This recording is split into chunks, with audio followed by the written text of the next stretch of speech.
ہونا تو یہی چاہیے کہ تم کہیں تھک جاؤ، اس کو اس کو سنانے سے بہتر ہے مسجد میں آؤ، سیدھے اپنے اللہ سے باتیں کرو، اللہ کو سناؤ کہ مولا میں تیرا بندہ ہوں، تو میرا خدا ہے، میں جاؤں تو اس کے ہاں کیوں جاؤں، تیرے دربار میں آتا ہوں۔ اس میں جو لذت ہے دل کے اندر وہ کہیں نہیں ملے گی۔ دوسرے کو سناؤ اپنی تکلیف، آج ہو سکتا ہے تسلی دے دے، کل چار کو بتائے گا دیکھا فلاں جو ہے اتنی مصیبت میں، تمہیں تو وہ ہر جگہ بے عزت کرتا رہتا ہے، لیکن مولا کی شان یہ ہے تمہاری چیزوں کو چھپاتا بھی ہے اور نوازتا بھی ہے۔ سبسکرائب کیجیے ہمارے چینل نور رضا کو اور بیل آئیکن کو پریس کیجیے، جس سے آپ کو ہماری نیو ویڈیو کی نوٹیفیکیشن ملتی رہے۔ میں سورہ بقرہ کی تفسیر برسوں سے کرتا ہے، آپ کو بھی پتا ہے، یہاں پر تفسیر بھی ہوئی۔ سورہ بقرہ گائے کا نام ہے، بقرہ گائے کو کہتے ہیں، اور اس سورہ کا نام ہی گائے۔ واقعہ جو پیش آیا تھا بنی اسرائیل میں، ایک آدمی مالدار آدمی قتل ہو گیا تھا اور قاتل کو ڈھونڈنا تھا، کون مرڈر کیا ہے۔ حضرت موسیٰ علیہ السلام کے پاس قوم آئی، کہا کہ اس کا قاتل کون ہے معلوم کیجئے۔ اللہ سے انہوں نے دعا کی تو اللہ نے فرمایا ایک گائے ذبح کرنے کے لیے کہو۔ کیسی گائے چاہیے تھی؟ ایسی گائے جو کسی نے پالا نہ ہو، ایسی گائے جو دیکھنے میں پیلے رنگ کی ہو، آنکھوں پر بھا جاتی ہو، خوبصورت ہو، نہ کبھی کسی کھیتی میں کام کی ہو، اس طرح کی گائے اللہ نے قرآن میں فرمایا وہ ذبح کریں، اور اس کی پونچھ لے کر کے وہ مرے ہوئے آدمی کو ماریں، وہ خود زندہ ہوگا، بتائے گا اسے کون قتل کی۔ یہ اللہ کا امتحان بھی تھا، ایک آدمی قتل ہوا ہے، اس کو جانچنے کے لیے گائے کا کیا تعلق ہے۔ یہاں پر بھی میرے عزیزو یہ تعلق ڈھونڈنا تمہارے اور ہمارے کاموں میں ہو سکتا ہے، اللہ کے کاموں میں نہیں۔ تم یہ نہ پوچھو کہ اس کام کا اس سے کیا تعلق۔ بہرحال میں واقعہ شارٹ میں بتا رہا ہوں، یہ گائے ان کو کہاں ملنی تھی، ڈھونڈنا تھا۔ اتفاق ایسا اسی زمانے میں ایک نیک آدمی، اس کا ایک چھوٹا بیٹا تھا، بیوی تھی، گھر چھوٹا سا تھا، چھوٹی سی فیملی، لیکن وہ بندہ بڑا پرہیزگار، اچانک بیمار ہوا۔ اس کے گھر میں کوئی چیز نہیں تھی سوائے ایک گائے کے بچیا، ایک گائے کی بچیا تھی، چھوٹی سی تھی۔ اس نے دیکھا کہ بیماری اس کی بڑھتی جا رہی ہے اور مرنے کے قریب آ گیا، میری بیوی اور بچے کی دیکھ بھال کون کرے گا، ہم تو انویسٹ کر کے چلے جائیں یا نامینیٹ تو کر دیں، بیوی کے نام اتنی جائیداد، بچے کے نام اتنی جائیداد، فلاں بینک میں کچھ رکھ کر کے جائیں۔ لیکن اس اللہ والے نے اس گائے کی بچیا کو اٹھایا اور جنگل میں لے گیا، جنگل میں لے جا کر کے چھوڑ کر کے اللہ کو پکارتا ہے، اے اللہ تیرے سے بہتر حفاظت کرنے والا کوئی نہیں، میری موت کے آثار قریب نظر آ رہے ہیں اور میرے گھر میں میرا بچہ چھوٹا ہے، میں یہ گائے کی بچیا تیرے حوالے کر رہا ہوں، جب میرا بیٹا جوان ہو جائے تو تو اسے یہ لقب دینا۔ یہ توکل کا اعلیٰ درجہ ہے۔ جنگل میں لے جا کر چھوڑنے کی کیا ضرورت، میدان میں ہی چھوڑ دیتا، وہ گائے ادھر ادھر چرتی پلتی نہیں، جنگل میں جبکہ بھیڑیا بھی ہیں، شیر بھی ہے، کوئی بھی کھا جاتا۔ یقین کا درجہ یہی تو سمجھ میں آتا ہے کہ اللہ کی ذات پر کیسا بھروسہ تھا۔ چھوڑ کر کے چلا آیا اپنے گھر، اپنی بیوی کو بتایا میں جنگل میں اللہ کے نام پر ایک گائے چھوڑ آیا ہوں، جب میرا بیٹا جوان ہو جائے تو اسے کہنا جا کر کے اللہ سے وہ مانگ لے۔ کیا تعلقات تھے اپنے رب کی ذات سے، کیسے تعلقات تھے۔ ہونا تو یہی چاہیے کہ تم کہیں تھک جاؤ، اس کو سنانے سے بہتر ہے مسجد میں آؤ، سیدھے اپنے اللہ سے باتیں کرو، اللہ کو سناؤ کہ مولا میں تیرا بندہ ہوں، تو میرا خدا ہے، میں جاؤں تو اس کے ہاں کیوں جاؤں، تیرے دربار میں آتا ہوں۔ اس میں جو لذت ہے دل کے اندر وہ کہیں نہیں ملے گی۔ دوسرے کو سناؤ اپنی تکلیف، آج ہو سکتا ہے تسلی دے دے، کل چار کو بتائے گا دیکھا فلاں جو ہے اتنی مصیبت میں، تمہیں تو وہ ہر جگہ بے عزت کرتا رہتا ہے، لیکن مولا کی شان یہ ہے تمہاری چیزوں کو چھپاتا بھی ہے اور نوازتا بھی ہے۔ وہ بچہ جوان ہوا، بیوہ عورت تھک گئی تھی کما کر کے کھلا کر کے، اپنے بیٹے سے کہتی ہے بیٹا دیکھ اب میری بھی عمر ساتھ دینے چھوڑ چکی ہے، تیرے باپ نے ایک گائے کی بچیا جنگل میں چھوڑی تھی، وہ ہو سکتی ہے بڑی ہو گئی ہوگی، گائے بن گئی ہوگی، تو جا اللہ کے نام پر پکار، شاید وہ تجھے گائے مل جائے، اس کو بیچ کر ہم اپنا گھر چلا لیں۔ یہ نوجوان جنگل میں گیا اور پکارنے لگا، یا رحمان، اے اللہ میں فلاں کا بیٹا ہوں، میرے باپ نے تیرے حوالے ایک گائے کی بچیا کی تھی اور تیری حفاظت میں چھوڑ کر گیا تھا، اب میں جوان ہو گیا ہوں، وہ گائے مجھے لوٹا دے۔ جنگل میں وہ پکار رہا تھا، اچانک دیکھا ایک بہت ہی صحت مند گائے اس کے سامنے آنے لگی۔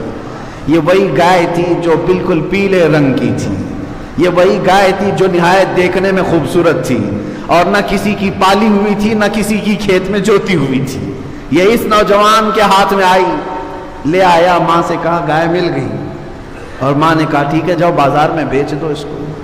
اللہ کی ذات پر ایک بندہ توکل کر کے گیا ہے، اپنے بیٹے کو، اپنی گائے کی بچیا کو حوالے کر کے گیا، اور مولا بدلے میں کیا دیتا ہے لوگوں کو یقین نہیں ہے۔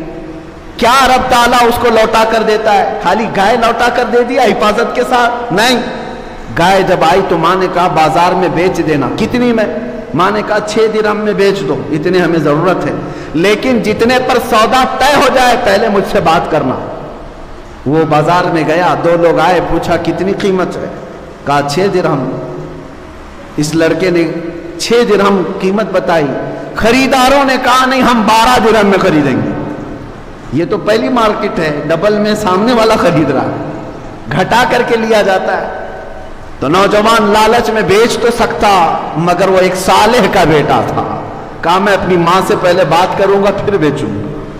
آیا ماں سے کہا میں تو 6 میں تیار تھا لیکن سامنے والے 12 میں خریدنا چاہ رہے ہیں۔ ماں نے کہا ٹھیک ہے جاؤ اب 12 اس کی قیمت لگاؤ۔ وہ تو چلے گئے، دوسرے 2 آئے، کہا کتنے کی ہے؟ 12 درہم کی۔ انہوں نے کہا ہم 24 میں خریدیں گے، ہم 24 میں خریدیں گے یہ گائے کو۔ اس نے کہا نہیں میں اپنی ماں سے بات کر کے آتا ہوں۔ گیا اور ماں سے کہا عجب معاملہ ہے، میں 12 لگا رہا ہوں، وہ 24 مانگ رہے ہیں، 24 پہ لینا چاہ رہے ہیں۔ تو ماں نے کہا بیٹا اب کی بار جا قیمت مت لگا، جو آئیں گے خریدنے کے لیے ان کا ہاتھ پکڑ لینا اور پوچھنا میرے گائے کی کیا قیمت ہے تم ہی بتاؤ۔ ماں سمجھ چکی تھی، ماں سمجھ چکی تھی۔ بیٹے نے پوچھا ایسا کیوں؟ ماں نے کہا بیٹا وہ خریدار نہیں ہے، وہ اللہ کے فرشتے ہیں، وہ اللہ کے فرشتے ہیں جو ہماری ہدایت کے لیے آئے۔ یہ گیا، اب کی بار جا کر کھڑا ہی تھا کہ پھر 2 آئے، کہا گائے کتنے کی؟ یہ گیا ان کو پکڑ لیا اور کہا آپ ہی بتاؤ میرے گائے کی قیمت کیا ہے؟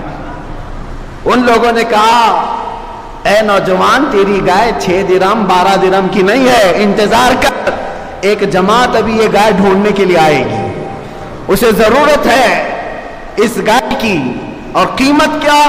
کہا وہ جماعت جب آئے گی تو قیمت بتانا، اس گائے کی چمڑی اتار کر کے اس میں جتنا سونا چاندی بھر جائے وہ اس گائے کی قیمت۔ نوجوان ہکا بکا رہ گیا، کیا گائے کی یہ قیمت ہو سکتی ہے؟ انہوں نے کہا ہاں ہو سکتی ہے، اللہ جب دلانے پر آئے اس سے بھی زیادہ عطا کرے گا۔ اللہ کی ذات پر تیرا باپ بھروسہ کر کے گیا تھا نا، اللہ کی ذات پر چھوڑ کر گیا تھا، اور اللہ جب بدلے میں دیتا ہے تو صرف وہ چیز نہیں دیتا بلکہ اس سے کئی درجے گنا بڑھا کر کے عطا فرماتا ہے۔ میرے عزیزو وہ جماعت آئی اور دیکھا گائے ہوں بہو وہی ملی ہے جس کا ان کو حکم تھا۔ انہوں نے پوچھا یہ گائے ہمیں تو چاہیے۔ اس نوجوان نے کہا قیمت معلوم ہے؟ پوچھا کیا ہے؟ کہا اس گائے کو ذبح کر کے اس کی چمڑی بھر کے سونا چاندی۔ وہ سب ہکے بکے رہ گئے، اتنی قیمت؟ کہا اتنی قیمت ہے اس گائے کی، ان کو لینا ہی تھا۔ اب دیکھیں اللہ تبارک و تعالیٰ کے سارے کام مقدر پر کس طرح ہوتے ہیں۔ وہ جماعت اتنی کیوں فکر مند تھی؟ ان کو کیوں چاہیے تھا کہ وہ قاتل کون ہے پتہ چلے؟ ایک آدمی کا مرڈر ہو گیا، مر گیا، اور قاتل کو ڈھونڈنے کے لیے اتنی فکر کیوں؟ وجہ یہ تھی کہ مرا ہوا آدمی اس کا مال تھا، اور مال کے لفڑے آپ کو پتا ہے، یا تو قاتل ہڑپنے والا تھا یا یہ جماعت ہڑپنے والی تھی کہ اس کا پیسہ ہم سب کو مل جائے۔ اب جا کر کے شارحین فرماتے ہیں وہ تیار تو ہو گئے قیمت دینے کے لیے، لیکن فیصلہ کیا کون دے گا یہ پیسہ؟ قاتل کو ڈھونڈنے کے لیے کس کا پیسہ لگایا جائے گا؟ تو طے یہ ہوا کہ مرا ہوا جو آدمی ہے اسی کے پیسوں سے یہ خریدا جائے۔ اب جا کر کے انہوں نے اس مرے ہوئے آدمی کی پراپرٹی جائیداد سب جمع کی، تب جا کر کے اتنی ہی قیمت بنی جتنا اس گائے کی کھال میں سونا چاندی آیا۔ لالچ کرنے والوں کو ان کا انجام، یعنی وہ قاتل، یہ انہوں نے قیمت دے دی، گائے خرید لی، ذبح کر کے پونچھ ماری، اور وہ یقیناً زندہ ہوا مرا ہوا آدمی، اور اٹھا اور اس نے کہا میرا چچیرا بھائی مجھے مارا تھا، وہ قاتل ہے، وہ بھی گرفتار ہوا، مال بھی گیا اور وہ خالی ہاتھ رہے، لیکن اللہ کی ذات پر ایک صالح بندہ جو توکل کر کے گیا تھا، جنگل میں بچیا چھوڑ گیا تھا، مولا کریم نے بچیا تو اس کو واپس دلائی، لیکن ظالموں کو ان کے کام کے انجام تک پہنچا کر صالحین کے گھر کو اللہ تعالیٰ آباد بھی فرماتا ہے۔ اسی لیے حدیث پاک میں اگر تمہارا باپ اللہ کی ذات پر توکل کرتا ہے تو 7 نسلوں تک اللہ اس کا فائدہ پہنچاتا ہے۔ صالحین اگر گھر میں ہو 7 پشتوں تک اس کا فائدہ ہوتا ہے۔